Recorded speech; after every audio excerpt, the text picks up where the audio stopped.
The Last Supper. Jesus and the 12 disciples sat quietly eating their Passover feast together. "I have been looking forward to this last meal with you," Jesus said. "Next time it will be in the kingdom of heaven." Bread and wine. Unleavened bread is eaten at Passover to remember that the Israelites left Egypt so swiftly that the bread had no time to rise. The bread and wine Jesus shares with his disciples has become a reminder of his ultimate sacrifice for the world. Judas Iscariot. One of Jesus' 12 original disciples, Judas was the only one who didn't come from Galilee. Iscariot is Hebrew for someone from Kerioth in southern Judea. He was group treasurer in charge of all the money. He took a loaf of unleavened bread, blessed it, and broke off a large piece. He gave it to the disciples and said, "Take it and eat. This is my body given to you. Do this in remembrance of me." At the end of the meal, he took his cup of wine, gave thanks, and offered it to them. "Drink from it, all of you.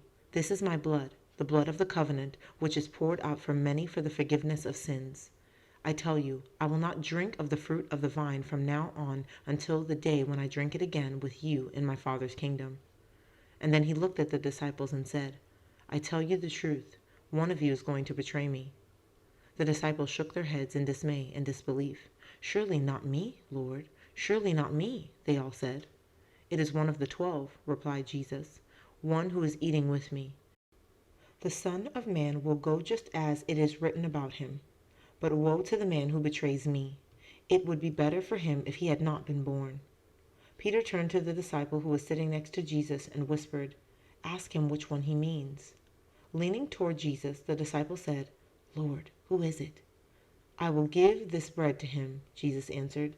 He tore a piece off the loaf. The disciples watched his every move. He dipped the bread into a dish in front of him, carefully removed it, and gave it to Judas Iscariot. "Surely not me, Rabbi," gasped Judas, taking the bread. The color drained from his face. "Yes, it is you," said Jesus. "What you are going to do, do it quickly." Judas looked at him in dismay, then rushed out of the room. He fled into the night. Nobody tried to stop him. Later, Jesus and the other disciples prayed together and then left the house to go to the Mount of Olives. One of you is going to betray me. Understanding the story. The Passover meal commemorates the Israelites' escape from Egypt. The Lord's Last Supper welcomes the new era of the church. The bread and wine represent Jesus' body and blood. In the Christian church, this meal is a service of remembrance called Holy Communion. The Last Supper by Italian painter Bartolomeo Carducci, 1554 to 1610, shows the scene at Jesus' final meal. The Garden of Gethsemane. Jesus and his 12 disciples crossed the valley and walked slowly up the stony path to the Garden of Gethsemane.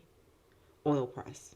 Situated on the lower slopes of the Mount of Olives, Gethsemane, meaning oil press, was one of Jesus' favorite places. Olives were brought here to be pressed. Ancient olive presses like this turned olives into oil. Olives were widespread in Judea, and olive oil became the region's biggest export. The kiss that betrays Jesus is shown in a mosaic from a 6th century church in Ravenna, Italy. It was a quiet and tranquil spot just outside the city walls, where the wildflowers and figs flourished and the ancient trees shook their silver leaves in the gentle breeze. Jesus and his disciples often came here to be alone, far from the hustle and bustle of the temple. "Stay here while I go and pray," Jesus told his disciples, and he chose 3 of them to take with him, Peter, James, and John. He was deeply distressed and knew that, come what may, death was drawing near. "My soul is overwhelmed with sorrow," he told them. "Stay here and keep watch while I pray." He went further through the darkness before kneeling on the ground. "Father, if it is possible, please take this cup of suffering from me, but let your will, not mine, be done," he prayed. An angel appeared silently before him, a sign from God, helping to give him strength in his anguish. He went on praying. When he had finished, he returned to the 3 disciples and found them asleep. He woke them up and asked, "Could you not even stay awake for 1 single hour? Please keep watch and pray that you will not fall into temptation. The spirit is willing, but the flesh is weak." For the 2nd time he went away and prayed. And again, when he came back, he found them asleep. They did not know what to say. For a 3rd time Jesus went and prayed and came back to find the 3 disciples asleep. "Are you still sleeping?" he asked. "Enough. The hour has come. The Son of Man is betrayed into the hands of sinners. Get up. Let's go. Here comes my betrayer." While Jesus was still speaking, Judas arrived with the elders, the chief priests, and the soldiers. Their flaming torches lit up the dark hillside. Judas had told his group, "The one I kiss is the man you are after. Arrest him." Then Judas went straight up to Jesus and greeted him with a kiss on the cheek. Jesus looked at him and asked him sadly, "Judas, are you betraying the Son of Man with a kiss?" Immediately the soldiers seized Jesus and arrested him. But before they could take him away, the disciple Peter, who had a sword, drew it from his side and lunged at one of the guards, slicing off his right ear. And Jesus reproached him, "Put it away. All who live by the sword will die by the sword." And he gently touched the guard's bleeding head and healed it, making his ear whole again. Jesus looked at the elders and the chief priests and the soldiers and said to them, "Do you think that I am leading a rebellion? Is that why you have come out with swords and clubs to capture me? I have sat in the temple teaching day after day. You could have arrested me there, but you did not." Then he added, "This is all taking place so that the scripture and the writings of the prophets will be fulfilled."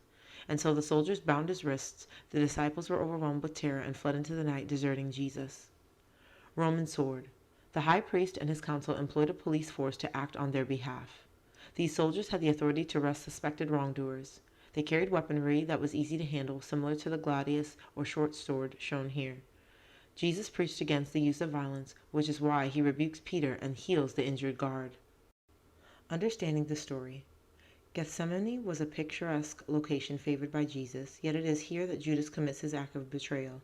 A kiss was a common greeting between friends or a sign of respect between teacher and disciple. Jesus tried to be both friend and teacher to Judas. Jesus' despair and anxiety reveals his humanity. He fears the physical pain to come. The Garden of Gethsemane. Since the 4th century CE, this olive grove in East Jerusalem has been identified as the Garden of Gethsemane, where Jesus prayed on the night before his death. They went to a place called Gethsemane, and Jesus said to his disciples, "Sit here while I pray." He took Peter, James, and John along with him, and he began to be deeply distressed and troubled. "My soul is overwhelmed with sorrow, to the point of death," he said to them. "Stay here and keep watch." Mark 14:32-34. Peter's denial. On the Mount of Olives before his arrest, Jesus had said to his disciples, "This very night you will desert and betray me. This very night before the cock crows, you will disown me 3 times. Peter looked at him in disbelief. "I will never leave you," he protested. "I tell you the truth," Jesus replied. "This very night, before the cock crows, you will disown me 3 times. "Even if I have to die with you, I will never disown you," Peter declared. The other disciples all said the same. But now Jesus had been arrested and taken from the Garden of Gethsemane to the house of Caiaphas, the high priest, to be tried by the Sanhedrin, the powerful council of elders and chief priests. The other disciples had disappeared, fleeing into the night, and it was Peter alone who followed Jesus. He kept a safe distance and watched as Jesus was taken inside. He went into the courtyard and sat down with the guards around the fire to warm his hands, waiting to see what would happen. The night was dark, but the flames leapt and jumped in the air, lighting up their faces. A young servant girl came up behind Peter and peered at him. "You were with Jesus of Nazareth, weren't you?" she said. "I don't know what you're talking about," replied Peter nervously, glancing at the guards around the fire. He got up quickly and went toward the gate of the courtyard. Another girl came up, pointing at him. "This fellow was with Jesus of Nazareth," she said to the people with her. Again Peter denied it. "No, I swear I don't know that man," he cried. After a while, another man who had been watching came up and said, "But surely you must be one of the disciples. I can tell from your accent. You are from Galilee." Enraged, Peter swore for the 3rd time that he did not know Jesus. Immediately he heard an unearthly cry piercing the night air.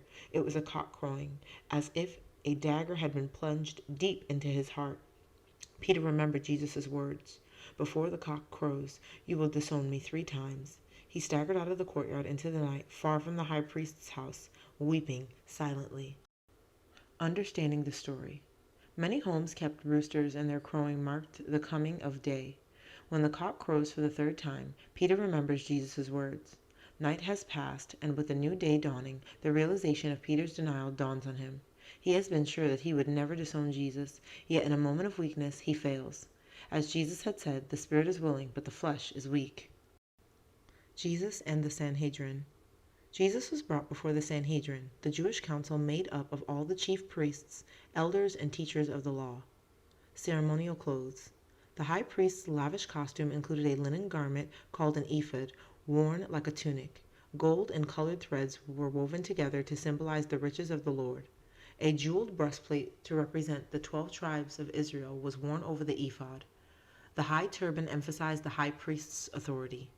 The high priest, Caiaphas, presided over them all. A string of witnesses had been bribed to appear with trumped-up evidence against Jesus. One by one they stepped forward and told their stories, and one by one they were dismissed. Finally, 2 men came forward and said, "This fellow Jesus said that he could destroy the temple of God and rebuild it single-handed in 3 days." The high priest looked at Jesus. "Are you not going to answer? What is this testimony that these men are bringing against you?" he asked. Jesus said nothing. "I charge you, under oath by the living God, to tell us if you are Christ, the Son of God," the high priest ordered. "If I tell you, you will not believe me," Jesus replied. "Are you then the Son of God?" asked the men who made up the Sanhedrin. "You are right in saying I am," Jesus answered. "What blasphemy!" said the high priest, tearing at his clothes. "Why do we need any more testimony or witnesses? We have heard it from his own lips." And he turned to the assembled Sanhedrin. "What do you think?" "He should be put to death," replied the holy men. They surrounded Jesus, spitting at him and slapping him. When Judas heard what had happened, he was overwhelmed with remorse. He went to the temple and tried to give back the 30 silver coins that he had accepted in return for betraying Jesus. "I have sinned," he said bitterly. "I have betrayed innocent blood." Then Judas flung the coins down on the temple floor and went away and hanged himself. The holy men picked up the money from the floor and counted it. They decided that they would use it to buy a field that belonged to a potter, which they would use as a burial place for foreigners. It became known as the Field of Blood. Are you then the Son of God? Understanding the story. The high priest presided over the Sanhedrin, Greek for council, but many Jews shunned him because he was appointed by the Romans. By saying that he is the Son of God, Jesus has given the Sanhedrin cause to accuse him of blasphemy, a crime punishable by death under Jewish law. Jesus and Pontius Pilate. Very early the next morning, the Sanhedrin had reached a unanimous verdict. Jesus should be put to death. Ritual washing. A bowl and jug like these would be used for ritual washing. This process of purification was a symbolic way of cleansing the soul. Pilate washed his hands to show he wants no involvement in Jesus' death. Crown of thorns. A symbol of royalty, power, and honor during Jesus' time, crowns also feature in the stories of King Solomon's wisdom and God chooses David.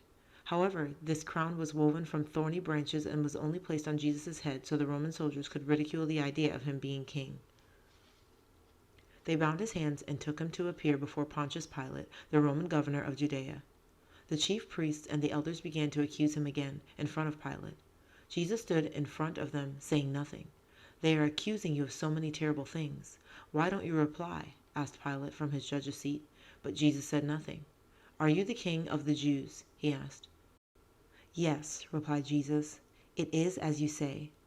Pilate turned to the priests and elders and said, "I see no reason to charge this man." But the Sanhedrin would not give up.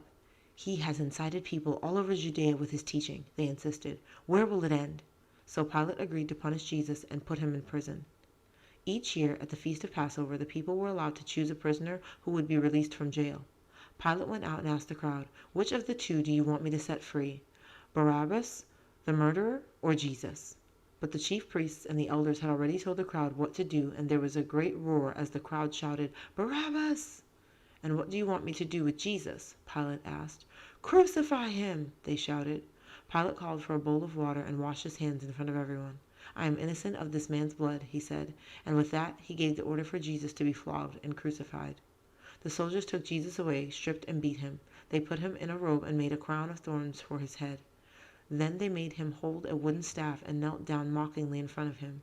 "Hail, King of the Jews!" they jeered. When they had tired of their fun, they put his own clothes back on before taking him away to be crucified. Understanding the story. The Sanhedrin had no authority to carry out their verdict. Only the Roman governor can impose the death penalty. The Romans did not recognize blasphemy as a crime, so the Sanhedrin present Jesus as a political activist. Pontius Pilate believes Jesus is innocent, but is so keen to please the religious leaders that he agrees to have him crucified. Jesus is crucified.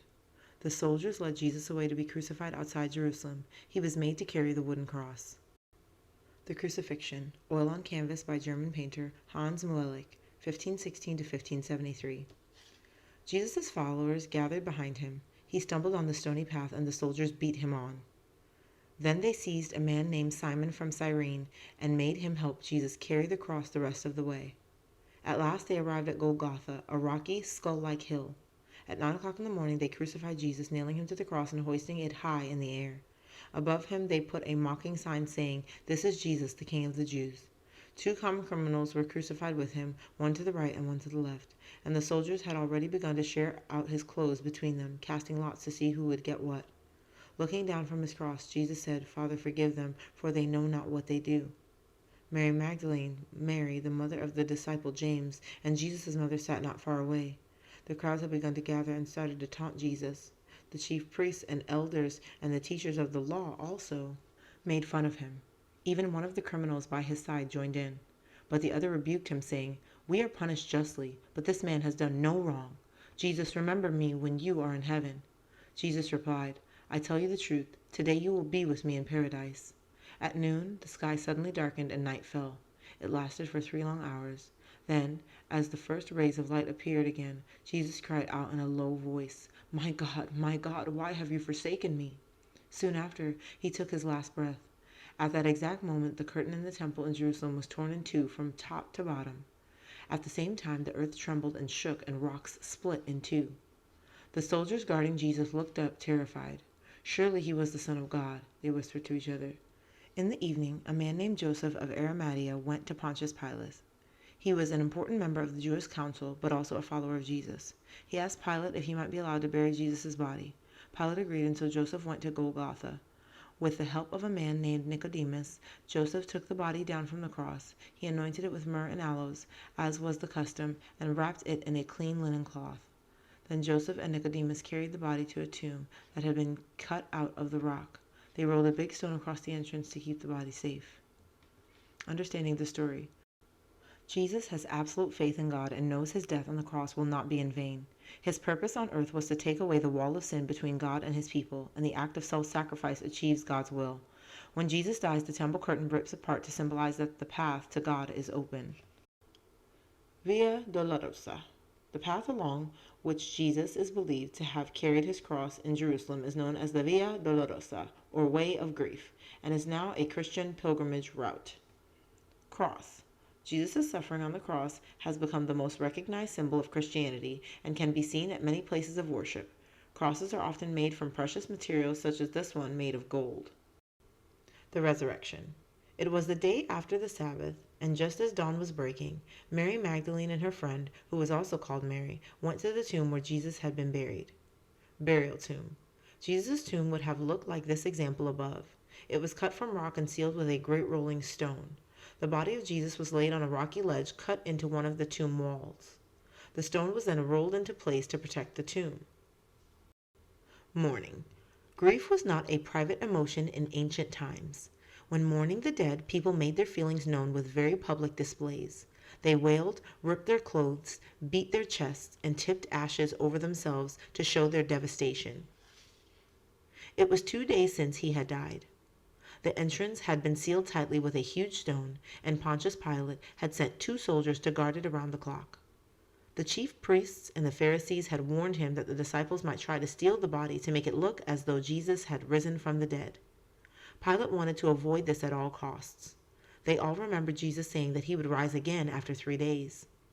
The 2 Marys were just approaching the tomb when the earth beneath them started to shake violently. At the same time, an angel of the Lord appeared, shining in glory. He went over to the tomb and slowly rolled away the great stone from the entrance. The women watched, amazed, and peered into the gloom. The tomb was empty. There was no sign of Jesus. The angel sat on the stone, as dazzling as light, his clothes white as snow. The 2 guards shielded their eyes helplessly and shook with fear. Then they both fainted as the angel began to speak to the 2 women. "Do not be afraid, for I know you are looking for Jesus who was crucified," he said. "He is not here. He has risen, just as he said. Come and see the place where he lay. Then go quickly and tell his disciples that he has risen from the dead and is going ahead of you into Galilee. There you will see him." The 2 women, filled with joy, but also a little afraid, hurried away as fast as they could to find the disciples. Suddenly, Jesus himself appeared in front of them. "Greetings," he said. They both fell at his feet, worshiping him. "Do not be afraid," Jesus reassured them. "Go and tell my brothers to go to Galilee. There they will see me." Understanding the story. Jesus' tomb was sealed and guarded because the religious leaders feared that his followers would take Jesus' body to fake his resurrection. The empty tomb, the angel's words, and Jesus' appearance before the two Marys all confirm that a miracle has taken place. Jesus' resurrection assures his followers that victory over death and eternal life are possible for those who live in the way he preached. The Resurrection of Christ, from German artist Matthias Grunewald Eisenheim, altarpiece, circa 1515.